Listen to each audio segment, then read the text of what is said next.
আরে খুলনায় গেছিলাম, আব্দুল্লাহ অল্প বয়সের যুবক। আরে প্রতি বছর মাহফিলে প্রায় সময় আমাদেরকে নিয়ে এসে নাস্তা করাইতো, বাসায়ও নিয়ে যাইতো। এক মাহফিলে খুলনা যাওয়ার পরে আব্দুল্লাহকে দেখি না।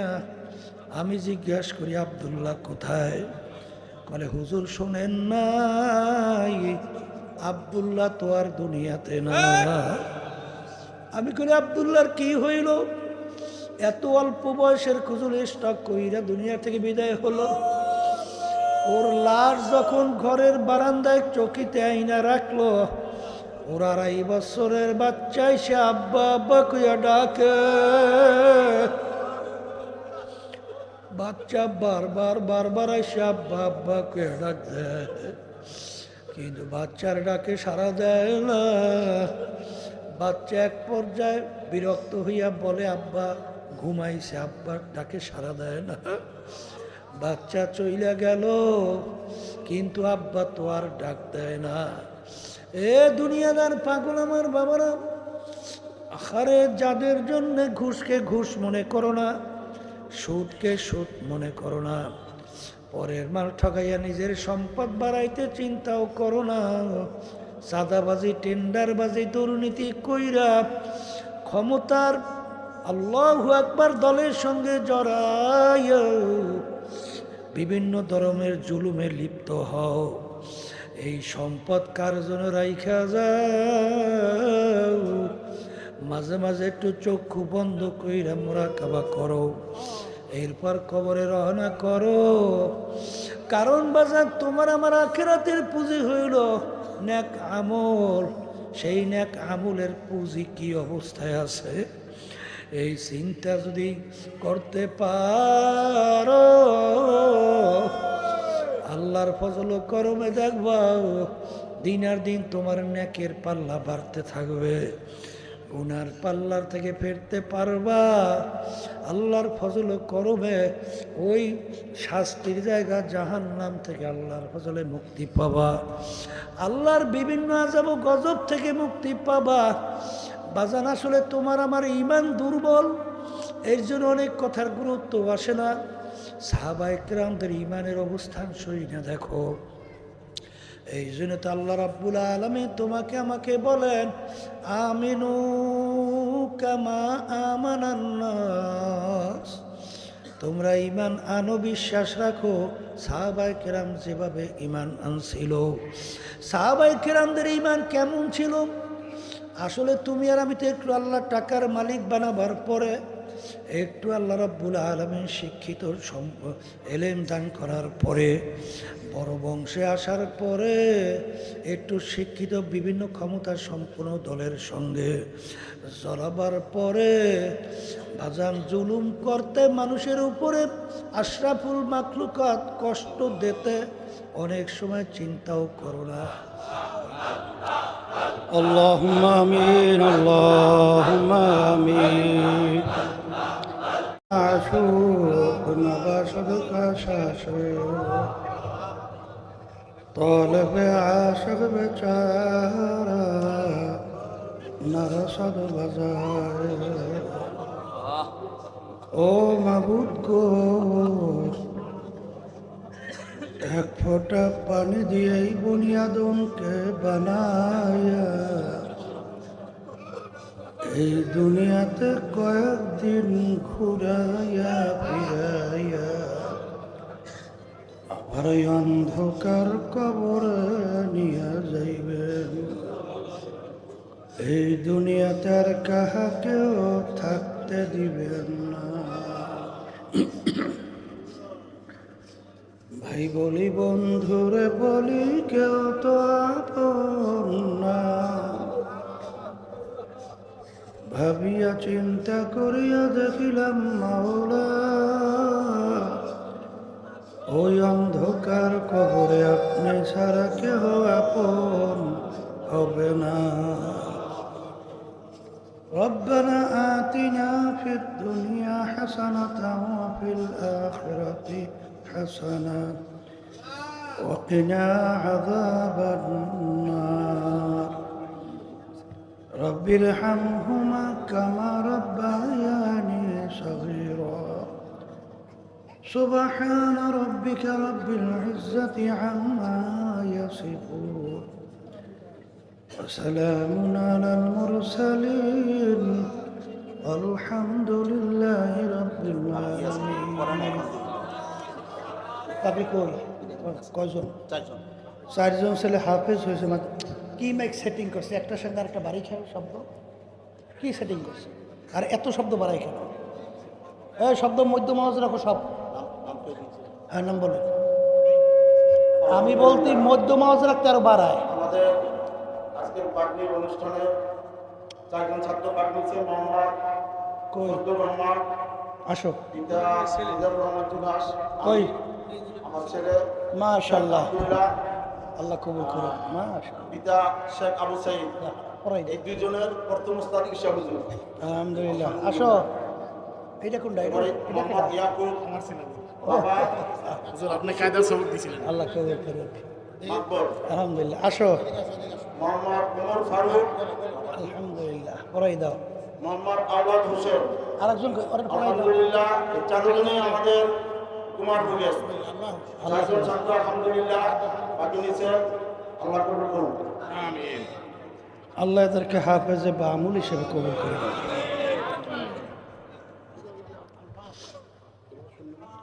আলহামদুলিল্লাহ আলহামদুলিল্লাহ নাহমাদুহু ওয়া নাস্তাঈনুহু ونستغفره ونؤمن به ونتوكل عليه ونعوذ بالله من شرور أنفسنا من يهده الله فلا مضل له ومن يضلله فلا هادي له ونشهد أن لا إله إلا الله وحده لا شريك له ونشهد أن محمدًا عبده ورسوله أما بعد فأعوذ بالله من الشيطان الرجيم بسم الله الرحمن الرحيم فأما من ثقلت موازينه فهو في عيشة راضية وأما من خفت موازينه فأمه هاوية وما أدراك ما هي نار حامية صدق الله العلي العظيم সবাই দুরূদ শরীফ পড়ি আল্লাহুম্মা সাল্লি আলা সাইয়্যিদিনা ওয়া হাবিবিনা ওয়া মাওলানা মুহাম্মদ সাল্লাল্লাহু আলাইহি ওয়া আলা আলিহি ওয়া আসহাবিহি ওয়া বারাক ওয়াসাল্লাম اللهم صل على سيدنا ونبينا شفيعنا وحبيبنا ومولانا محمد صلى الله عليه وعلى آله وأصحابه وبارك وسلم اللهم صل على سيدنا ونبينا شفيعنا وحبيبنا ومولانا محمد صلى الله عليه وعلى آله وأصحابه وبارك وسلم শুকরিয়া আদায় করতেছি মহান রব্বুল আলামিনের দরবারে। রব্বুল আলামিন ফিতনা ফাসাদের যুগে দুনিয়ার সমস্ত কাজ থেকে বিরত রেখে উলামায়ে কেরামদের মজলিস, জাকিরিন, শাকিরিন, সাদিকিন অনেক আল্লাহর খাস বান্দারা এই মজলিসের মধ্যে আছে, যাদের সঙ্গে আমাদের জীবনের একটা সময় আল্লাহ রাব্বুল আলামিন কাটাবার সুযোগ করে দিয়েছেন। শুকরিয়া তান বলে আলহামদুলিল্লাহ। অনেক লোকের কানে মাহফিলের দাওয়াত পৌঁছার পরেও অনেকের সুযোগ থাকা সত্ত্বেও আসে নাই। আবার তালাশ করলে দেখবেন বহু দূর থেকে কষ্ট স্বীকার করে আমার অনেক ভাইরা এই মাহফিলে পাগলের মতো সুইটা চলে আসছে। মান জাদ্দা ওয়াজাদা, যে যেই জিনিস পাওয়ার জন্য চেষ্টা করে ওই জিনিসে পাইয়াও যায়। আব্বাজান দাদাজান চরমনার জমিনে ঘুমায় আস। আব্বাজান বলতেন দিনই মাহফিলে প্রথম থেকে শেষ পর্যন্ত থাইকা বারে বিদায় হয়ে চলে গেলে আমল নামার মধ্যে কম পক্ষে হলেও 50 লক্ষ নেকির কম জমা হতেই পারে না। নিয়াত যাদের সহি, আল্লাহকে রাজি খুশির উদ্দেশ্যে যারা আসছে, রব্বুল আলামিন লক্ষ লক্ষ নেকি আমল নামায়ও দান করবে। মামলা দুই প্রকার, একটা হলো আখেরাতের মামলা আর একটা হলো দুনিয়ার মামলা। দুনিয়ার মামলায় মানুষ ম্যাজিস্ট্রেট কোর্টে যদি ঠইগা যায়, জজ কোর্টের ভিতর আপিল করলে জিতবার আশা করতে পারে। সেখানে ঠকলে হাইকোর্ট, সেখানে ঠকলে সুপ্রিম কোর্ট সিঙ্গেল বেঞ্চ, সেখানে সুপ্রিম কোর্ট ফুল বেঞ্চ, প্রেসিডেন্ট কোর্ট, আরও অনেক অনেক আপিলের সুযোগ আছে। কিন্তু আখেরাতের মামলায় খোদা নাখাস্তে একবার যদি কেউ ঠকে আর দ্বিতীয়বার আপিলের কোনো সুযোগ নাই। আর দুনিয়া মাজরাতুল আখেরা, এই দুনিয়াটাই হলো ওই আখেরাতের মামলার তদবিরের জায়গা। আমি আপনাদের সামনে যে প্রথম আয়াত শরীফ তেলাওয়াত করছিলাম, আয়াতের ভিতর আল্লাহ রাব্বুল আলামিন বলছেন, আমি মানুষের আমল নামা দাড়িপাল্লায় দিয়ে ওজন দেব। যাদের নেকের পাল্লা ভারী হবে আর গুনার পাল্লা হালকা হবে, তাদের জন্য আমি এমন মেহমানখানা বেহেশত তৈরি করে রাখছি, যেই বেহেশতের ভিতরে একবার কেউ ঢুকলে আর কোনো দিন বের করা হবে না। আর কিয়ামতের ময়দানে আমি মানুষগুলোকে উঠাবার পরে আমলনামা দাড়ি পাল্লাই দিয়ে ওজন দেওয়ার পরে যাদের গুনার পাল্লা ভারী হবে, নেকের পাল্লা হালকা হবে, তাদের জন্য এমন শাস্তির জায়গা আমি বানায় রাখছি, যেই শাস্তির জায়গার নাম হলো জাহান্নাম।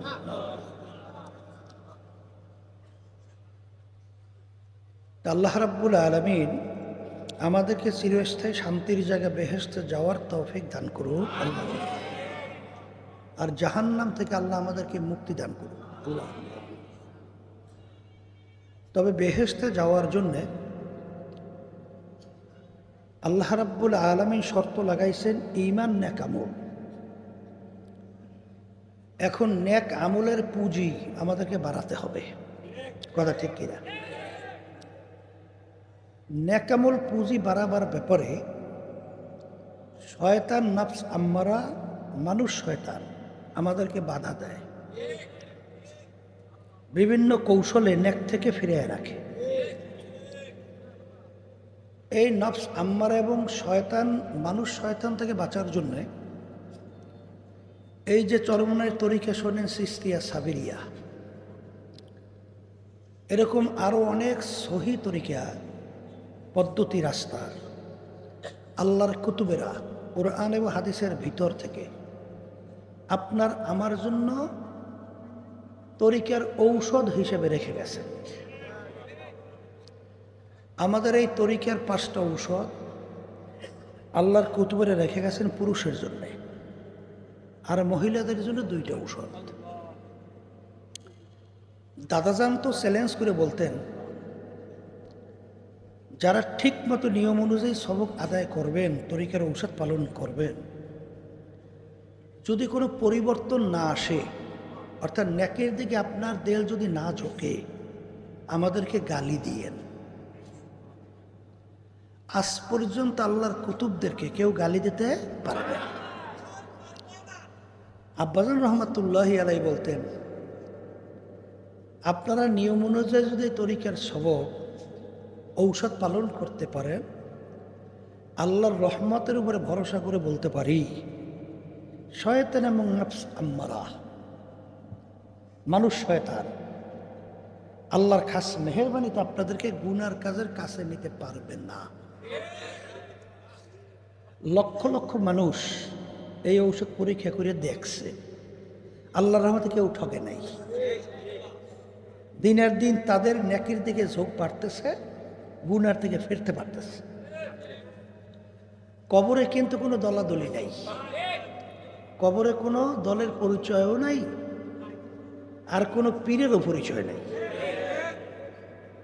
কবরে কিন্তু প্রশ্ন সবার জন্যই তিনটা, পীরের জন্যও তিনটা, মুরিদের জন্যও তিনটা, ধনীর জন্যও তিনটা, গরিবের জন্য তিনটা। মান রব্বুকা ওমা দীনুকা ওমান নাবিয়ুকা। এই তিন প্রশ্নের মধ্যে কোথাও কিন্তু নাই তুমি চরমোনাই, না সারসিনা, না জৈনপুর, না পুরপুরা, আটরশি, রাজারবাগ, দেওয়ানবাগ, সুরেশ্বর, মাইজবান্ডা, আওয়ামী লীগ, বিএনপি, জাতীয় পার্টি, চৌধুরী বংশ, সৈয়দ বংশ, তালুকদার বংশ, শিক্ষিত না অশিক্ষিত, ধনী না গরিব, এই তিন প্রশ্নের ভিতরে পাওয়া গেল? পাওয়া যায় না। তা আমাদের কি দরকার? নেকের পাল্লা ভারী করা, গুনার পাল্লা হালকা করা। কথা ঠিক কিনা?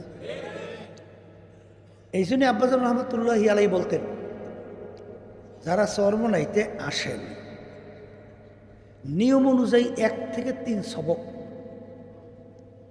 আপনারা পালন করার পরেও আপনাদের যদি কোনো পরিবর্তন না আসে, তাহলে চরমোনাই আপনাদের ঠাইকে লাভ নাই। আপনারা চরমোনাই থেকে যান, যেখানে গেলে দিনার দিন আপনার নেকের পাল্লা ভারীর দিকে মন ঝুঁকবে, আর গুনার থেকে দেলটা ফেরবে। চোখে পানি আসতো না, এখন আল্লাহর রহমতে গুনার কথা, আল্লাহর আযাব ও গজবের কথা, জাহান্নামের কথা যখন মনে পড়ে, তখন তার চোখের ভিতরে পানি আসতে থাকে। তা চরমোনাই অনেক দিন পর্যন্ত যারা আসা যাওয়া করে, নিয়মতান্ত্রিকভাবে চলার পরেও যদি আপনাদের পরিবর্তন না আসে, তাইলে আর এক জায়গায় যাইতে হবে। আমি চরমোনাই করি, চরমোনাই থাকতে হইবে না। আমি অমুক জায়গায় যাই, অমুক জায়গায় থাকতে হবে না। আমরা যাই কেন? আমরা যাই এর জন্যে যে মুরব্বীদের রেখে যাওয়া পদ্ধতি অনুযায়ী যদি আমি চলি। যেমন আপনি ছাত্র পড়াশোনা করেন, কি বিভিন্ন টিচার টিচিং দেয় না? সব টিচারের টিচিংয়ে কিন্তু ভালো ফল আসে না। আবার বিভিন্ন কোচিং সেন্টার খোলে, খোলে কি খোলে না? উদ্দেশ্য কি? ফলাফল ভালো করা। তা আমাদের উদ্দেশ্য কি? এখন আমার ভাইদেরকে বলবো, মুরিদ কাকে বলে? আরাদা ইউরিদু মুরিদান, এরাদা করা, ইচ্ছা পোষণ করা। এই যে দেখবেন সব বুড়ো কামুছে, সব সব বুড়ো বাতুছে, ঠিক কি না? সব খারাপ কথা, সব খারাপ কাজ থেকে আমি ফিরে থাকার তওবা করতেছি। কি কথা ঠিক না? তা খারাপ কি কি, ভালো কি কি, এ তো আমাদের কাছে অনেকেরই পরিষ্কার, অনেকে জানি না। তাহলে বলেন তো নামাজ পড়া কি? এই দেখেন, জানেন না? রোজা রাখা কি? পর্দা করা কি? দলিল হজ যাকাত আদায় করা কি? সুন্নাত তরিকায় চলা সুন্নাত। জানি কি জানি না? হারাম থেকে বাইসে থাকা ফরজ। কথা ঠিক কিনা? জানার পরেও আমরা অনেকে মারতে পারতেছি না, শত্রুদের সাথে জিহাদ এবং যুদ্ধ কইরা জিততে পারতেছি না। এই শত্রুদের সঙ্গে জেতার জন্যই তরিকার সবক, নিয়মতান্ত্রিক ঔষধ পালন করলে আল্লাহর রহমতে জেতার আশা করা যায়। কথা ঠিক কিনা? এই জন্য 1 নম্বর ঔষধ দেশে সকাল সন্ধ্যা আল্লাহর জিকির করতে হবে। শোনেন, আল্লাহর জিকিরে যদি সকাল সন্ধ্যায় বসে, আল্লাহ রাব্বুল আলামিন বলেন আনা জালিসুন মান যাকারানি। যেই বান্দাবান্দি জিকিরের উদ্দেশ্যে বসে জিকির করে, রাব্বুল আলামিন বলে আমি কুদরতিভাবে তার সঙ্গে বসি। আর আল্লাহর জিকিরের মাধ্যমে শয়তান থাকে তো কলবের মধ্যে ওয়াসওয়াসা দেয়। এই শয়তানের ওয়াসওয়াসা থেকে ফিরে থাকার জন্য আল্লাহর জিকির অস্ত্র হাতিয়ার। আমি বলি নাই, কোনো পীর বলে নাই, আল্লাহ রাসূল সাল্লাল্লাহু আলাইহি ওয়াসাল্লাম বলছেন, আল্লাহর হাবিব বলছেন, আর শয়তানু জাসিবুন আলা কলবি বানি আদম ফাইদা যাকারাল্লাহ খানাসা ওয়া ইদা গাফালা ওয়াসওয়াসা। তাহলে আল্লাহর জিকির দুই বেলা সারা যাবে না, কথা ঠিক কিনা? শোনেন, আল্লাহর জিকির করলে আল্লাহর সঙ্গে একটা সম্পর্ক তৈরি হয়, আর যেই নাম বারবার নেয় ওই নামের প্রতি একটা মায়া যায়। এই জন্য তো আল্লাহ রাব্বুল আলামিন কুরআনুল কারীমের ভিতরে কি বলছেন? ওয়া যাকারা ইসমা রাব্বিহি ফাসাল্লাহ। তোমরা আমার হুকুম নামাজ তো আদায় করবা, আর নামাজ আদায় করার আগে আমার নামের জিকির করবা। আমার নামের জিকির করার পরে তোমরা নামাজে দাঁড় হবা। তাহলে নামাজের ভিতরে যখন আল্লাহর জিকির করার পরে দাঁড় হয়, তখন ওই নামাজের ভিতরে আল্লাহর খেয়াল আসে। আর যখন আল্লাহর খেয়াল আসে, তখনই ওই নামাজটা খুশু একাগ্রতা, এইটা নামাজের ভিতরে তৈরি হয়। আর লা সলাতা ইল্লা বিহুজুরিল কলব, যেই নামাজের মধ্যে একাগ্রতা থাকে না, খুশু থাকবে না, ওই নামাজ পড়বেন ঠিক, আল্লাহ রাসূল সাল্লাল্লাহু আলাইহি ওয়াসাল্লাম বলেন তার নামাজ হবে না। তার নামাজটা কি হবে না? তার নামাজের ভিতরে একাগ্রতা তৈরি করার জন্যে আল্লাহর জিকির করা লাগে। এক কোনো বাঘের না চর্ম নেন না। অনেকে তো মনে করে চর্ম নেই, মুরিদ হয়েছে, এই জন্য মনে জিকির করা লাগে না। আল্লাহ রাব্বুল আলামিন যারাই ঈমান আনছে, আল্লাহকে বিশ্বাস করে, তাদের কি বলেন? আমার জিকির বেশি বেশি করো। ইয়া আইয়ুহাল্লাযীনা আমানু কুরুল্লাহা যিকরান কাসীরা। হে ঈমানদারেরা, এখানে আল্লাহ কাউকে ভিন্নভাবে বসে সর্বনাই মুরিদেরা বসে, এ সারসিন 1800 অমুক টমুক মুরিদেরা, এই জৈনপুর ফুরফুরা, এই তোমরা আমার জিকির বেশি করে বলছে। যারাই ঈমান আনছে তাদের কি আল্লাহ বলেন আমার জিকির বেশি করে, বিশেষ করে ভোরে এবং বৈকালে। একটু পরীক্ষামূলক দেখেন, আল্লাহর হুকুমটা পালন করে দেখেন, যে এর ভিতরে উপকারিতা কি দেখেন না। কারণ আল্লাহর জিকির যে আল্লাহর বান্দাবান্দি করে, তখন এই আল্লাহর বান্দাবান্দির কলবের মধ্যে আল্লাহর ভয় পয়দা হয়, আল্লাহর আযাব ও গজবের ভয় পয়দা হয়। তখন ওই আল্লাহর বান্দাবান্দি গুনার কথা মনে পড়লে তার ভিতরে ভয় জমে যায়। এই জন্য আল্লাহ রাব্বুল আলামিন এদের ব্যাপারে কি বলছেন? তাকশাইরু মিনহু জুলুদুল্লাযীনা ইয়াখশাউনা রাব্বাহুম সুম্মা তালিনু জুলুদুহুম ওয়া কুলুবুহুম ইলা যিকরিল্লাহ। এক শ্রেণী আমার বান্দাবান্দির এরকম আছে, যারা দুনিয়ায় থাকা অবস্থায় তাদের কাছে যখন আমার আযাব ও গজবের আলোচনা করা হয়, যখন জাহান্নামের আলোচনা করা হয়, তখন গুনার কথা মনে পড়ার সঙ্গে সঙ্গে তাদের কলবটা থরথর করে কাঁপা ওঠে, তাদের চামড়া থরথর করে কাঁপতে থাকে ভয়তে। যখন নাকি আল্লাহর ভয় ভিতরে পয়দা হবে আর জাতের ভিতরে তাকওয়া অর্জন হবে, তাদের গুনাহগুলো আমলনামা থেকে এইভাবে ঝইরা পড়বে। আল্লাহ রাসূল সাল্লাল্লাহু আলাইহি ওয়াসাল্লাম বলেন, যেরকম গাছের পাতাগুলো যদি শুকায়া যায়, ঝাঁকা দিলে যেরকম পাতাগুলো পড়ে, এরকম তার আমলনামা থেকে গুনাহগুলো ঝইরা পড়ে। এখন এই আলোচনার মাধ্যমে কি বুঝলেন? মামলা দুই প্রকার, দুনিয়া এবং আখেরাতের।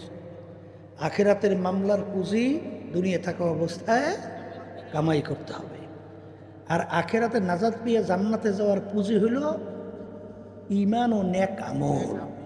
বলেন ঈমান ও, এখন ঈমান ও নেক আমলকে বাড়াবার জন্য এই তরিকা, এই পদ্ধতি, এই রাস্তা আর এই ফিরমিদি, আর কোনো কাজ নেই। কথা ঠিক কিনা? এই জন্য আমার বাজানদেরকে বলবো, পর্দা আলে মা বোনদেরকে বলবো, আমরা মুসলমানের ঘরে যারা জন্মগ্রহণ করছি, অনেকের কার্যক্রম, চালচলন, কথাবার্তা দেখলে মনে হয় যে তারা মনে হয় আর মরবে না, মনে হয় আর মরবে না, কিন্তু আসলে মরণ তো লাগবে। কথা বলেন না? আজকে দুপুরে যেই বাসায় বসে খানা খাইলেন, অনেক বড় লোক, ধনী মানুষ, একটা ছেলে ছিল, সে নাই, মারা গেছে। কি হইল, কি হইল, কি আসলে এরকম সবাই একদিন দুনিয়া থেকে বিদায় হওয়ার লাগে। আর এমন ব্যাপার, একবার যদি কেউ দুনিয়া থেকে বিদায় নিয়ে কবরের দিকে রওনা করে চলে যায়, আর তো কোনোদিন ফেরত আসা যায় না। তা যেহেতু আল্লাহ আমাদেরকে দুনিয়ায় পাঠাইছেন, আখেরাতের স্থায়ী, চিরস্থায়ী শান্তি জান্নাতে যাইতে হবে। আর এই জান্নাতের পুঁজি সম্বল কামাই করার জায়গা হলো দুনিয়াতে। আমাদের এই তরিকার মূল উদ্দেশ্য হইল ঈমান এবং নেক আমলকে আমরা যেন বাড়াতে পারি, মজবুত করতে পারি। এই জন্যই তো এই সমস্ত কিছু আয়োজন। কথা ঠিক কিনা? আর আমার বাজানদেরকে বলবো, যারা এখনো নিয়মতান্ত্রিকভাবে নেক আমল বাড়াবার জন্য, ঈমানকে নির্ভেজাল মজবুত করার জন্য চিন্তা চেষ্টা করেন না, সেই বাজানদেরকে, পর্দা আলে মা বোনদেরকে বলবো, দুনিয়ার যে কোনো কাজের ভিতরে একটা সময় সীমা তারিখ নির্ধারণ করা থাকে, কিন্তু আপনার আমার মৃত্যুর, মৌতের, মরণের কোনো তারিখ, সময় নির্ধারণ নাই। কে কোন সময় কখন রওনা করব, এটা তো আমাদের কারো জানা নাই। যেহেতু জানা নাই, আল্লাহ যেন মাহফিলে নিয়েই আসছে। নেক আমল কি করা লাগবে? বলে বাড়ানো লাগবে। বলেন কি করা লাগবে? আর ঈমানকে নির্ভেজাল কি করা লাগবে? মজবুত করা লাগবে। কথা ঠিক কিনা?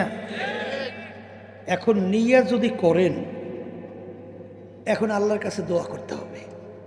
তাআত তৌফিক তাআত হামজাতু ইয়া মানাত ওয়া ইজাবাত হামজাতু।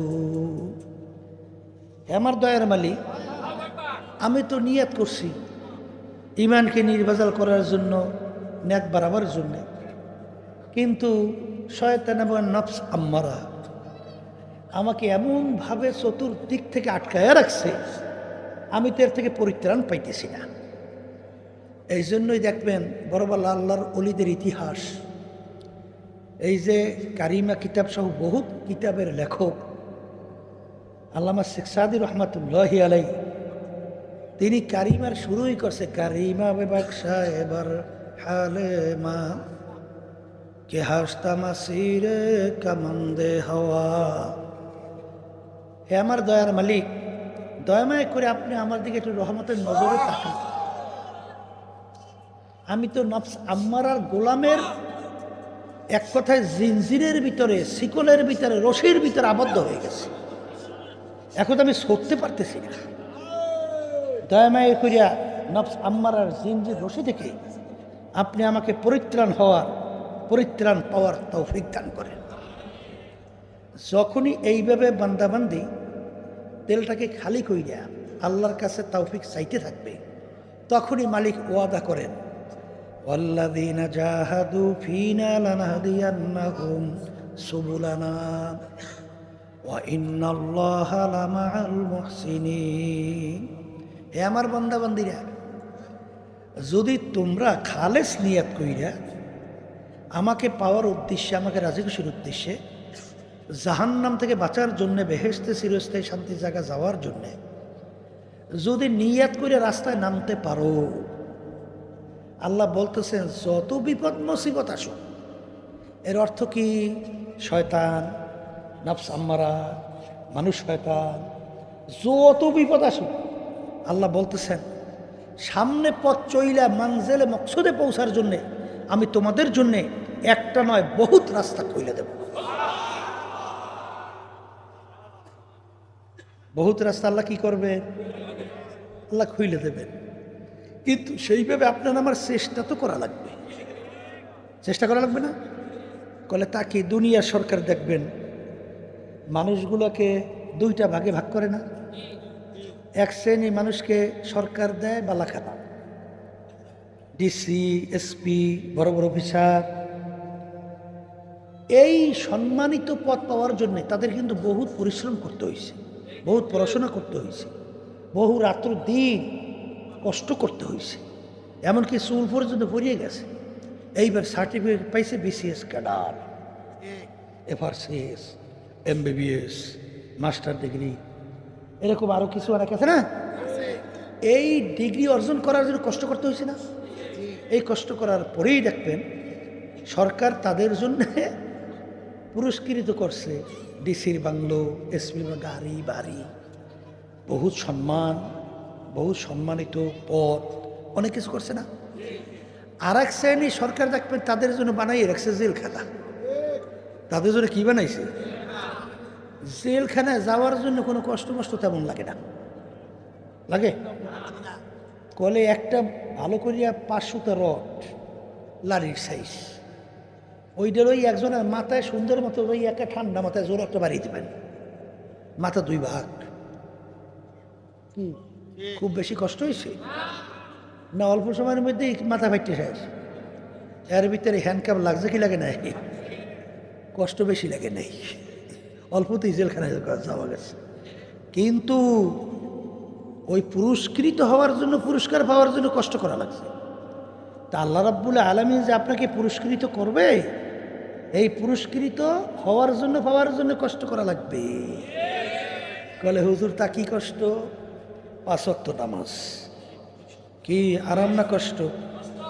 কথা কয় না। এই ফজরের সময় ঘুমাইয়ে রয়েছে, ওদিকে ওরে ঠান্ডা, ওদিকে মুয়াজ্জিন তো মসজিদে আজানও দিছে, আর সালাতু খায়রুম মিনান নাওম, ঘুমাইতে নামাজ ভালো। ওই সময় ল্যাপ কম্বল ফালাইয়া ঠান্ডা পানিতে উজু করিয়া শীতের মধ্যে নামাজ দেওয়া কষ্ট না আরাম? হ্যাঁ, অনেক কষ্ট। এই রমজান মাসে রোজা রাখছেন পানির বিবেশায়, অনেক সময় গরমের মধ্যে সন্ধ্যার আগে আগে মনে হয় যদি এক পুকুরের পানি পেলে সব খাইয়া সাপা। এই রোজা রাখছেন, কষ্ট না আরাম? হজে কষ্ট না আরাম? কষ্ট করে টাকা কামাই করছেন, বলে এই জাকাত দেওয়া লাগবে, দাও টাকা, কষ্ট না আরাম? এই অনেকে তো জাকাত দিতেই চায় না, কলিজা মানে সিরিয়াস যায়, আছে না নাই, যে এত কষ্ট করে টাকা কামাই করে দিয়ে দেব, কি কষ্ট না আরাম? সুন্নাত তরিকায় চলতে কষ্ট না আরাম? তাহলে এই কষ্ট যারা করতে পারবে, আল্লাহ রাব্বুল আলামিন ফেরেশতাদেরকে বলেন, ফেরেশতারা ও আজরাইল, আমি বড় শখ করিয়া বন্দাবান্দি বানাইছি, দুনিয়ায় পাঠাইয়া আমি ওদেরকে স্বাধীনতাও দান করছিলাম, 2টা রাস্তাও দেখাই দিছি, এই কাজ করতে পারলে চিরস্থায়ী শান্তির জায়গায় বেহেশত পাবে, তা ওদেরকে জানাইছি। ওরা কষ্ট করছে, কষ্ট করে বেহেশত কামাই করছে, ওদেরকে বেহেশত না দেখাইয়া মৌত করি না। ওই আল্লাহর বান্দা বান্দি স্বপ্নের মতো দেখতে থাকবে, বেহেশতের দরজাগুলো টাস টাস করে খুলে গেছে। আল্লাহ আপনি আমার জন্য, আমাদের সবার জন্য কবুল করে না। বেহেশতের ভিতরে হুরুরা জাওয়াহেরের মালা নিয়ে অপেক্ষায়, আহলান সাহলান, মারহাবা মারহাবা, আপনাকে আহ্বান করতে থাকবে। ওদিকে আজরাইল সালাতু ওয়াসসালাম আসবে, কোন জায়গা থেকে আল্লাহর বান্দাবান্দির রূহ বের হবে টেরও করতে পারবে না। আর যারা জাহান্নামে আসামি হবে, ওই পথের প্রতীক হবে, কোনো কষ্ট লাগবে না। এই নামাজের সময় নাক টেনে খালি ঘুমাইবেন, রমজানের রোজা না রেখে আল্লাহর সঙ্গে চ্যালেঞ্জ করে দিনই দুপুরে খাইবেন, হজ জাকাত কিছু আদায় করবেন না, সুন্নত তরিকা চলবেন না, পর্দা আদি করবেন না, খুব আরাম না? কারণ বর্তমানে পর্দা তো সবচেয়ে কষ্ট, সবচেয়ে কষ্ট না? তাহলে এখন আপনি একের আরামে যেরকম মন চায় সেরকম জীবন চালাইতে আছেন, বুঝেন নাই? ওই যেমন স্কুলের ভিতরে স্পোর্টস হয় না, সেখানে কিন্তু একটা খেলার পর্ব রাখছে। ছোটোবেলায় বুঝতাম না, বলে যেমন খুশি তেমন সাজো।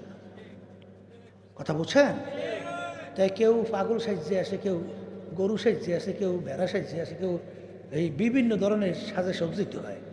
এর অর্থ কি বুঝাইছে বুঝছে? এর নাস্তিকতা। এই মানুষ যেরকম ইচ্ছে সেরকম চলতে পারবে না? বাধা নিষেধ আছে। আপনি যেমন সে তাই পারবেন? আপনি কি পশু না মানুষ? তাইলে এখন আপনি তো জাহান্নামে যাওয়ার জন্য যেরকম ইচ্ছে সেরকম চলেন, সমস্যা নাই। দেখবেন যে যখন নাকি হায়াতের বেড়াপার হবে, তখন আল্লাহ রাব্বুল আলামিন বলবে, ফেরেশতারা ওদেরকে আমি শখ করিয়ে বানাইছি আর নেমাত খাওয়াই এলাওয়াই বাঁচাই রাখছি। ওদেরকে এই চক্ষু নেমাত দান করছি। অনেকে আমার বান্দা বান্দিকে আমি চক্ষু দেই নেই, ওদেরকে আমি দান করছি। এই চক্ষু নেমাত দিয়ে ওরা দেখছে। আমি ওদেরকে হাত পাও দিছি, অনেকের হাত পাও আমি দেই নেই। তারা কি পঙ্গু, আরে কি কয় না, যাই বুঝছেন তো। এরপর অনেকের আমি প্রতিবন্ধী বানাইছি। অনেক বড় লোকের সন্তান, ভালো মন্দ কিছু বোঝে না, হ্যাঁ, আমাদের কাছে অনেক সময় নিয়ে আস, হুজুর বাচ্চাদের জন্য দোয়া করেন। ওদিকে বাঘের চোখের থেকে দিয়ে পানি পড়তেছে। কি হয়েছে? বলে হুজুর আমার ছেলেটা, বাচ্চাটা প্রতিবন্ধী, ভালো মন্দ কিছুই বোঝে না, হুজুর ওর জন্য দোয়া করেন। কিন্তু আপনার আমার ব্রেনকে আল্লাহ সুস্থ রাখছে। এই ব্রেন নেয়ামত কে দান করছে?